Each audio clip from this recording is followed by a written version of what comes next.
wairera no fawazikyu Raha tsy ampy anao ny rehefa tianao ny ampianatro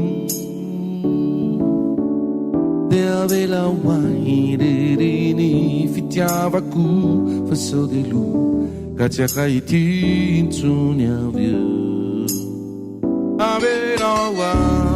nikio ny lasantsika tsy fo na zay any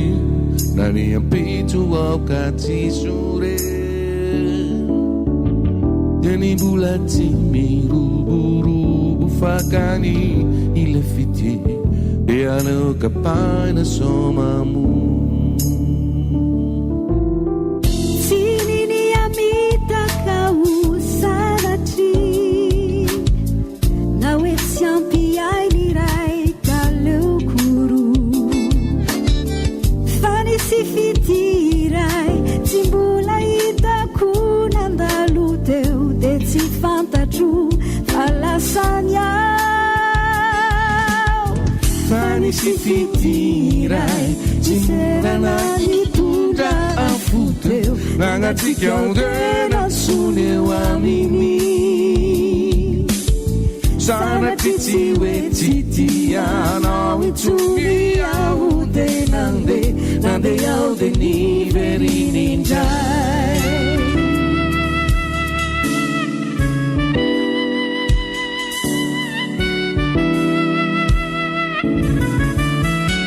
sao sanatry tsy niampianao ny fitiavako tsy no ianao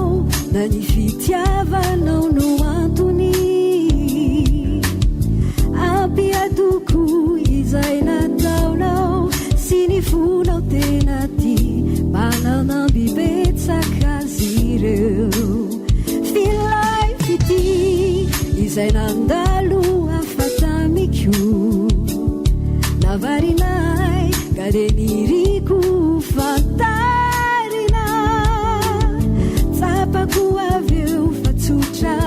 nefa feno ny fitiavanao afafilay fity vaovao nampiova ailay fity nentiny nampitombo any fitiavanao tany ao fa tsy natsiaro mona farany afo nentiny mbola hafa ny fitiavanao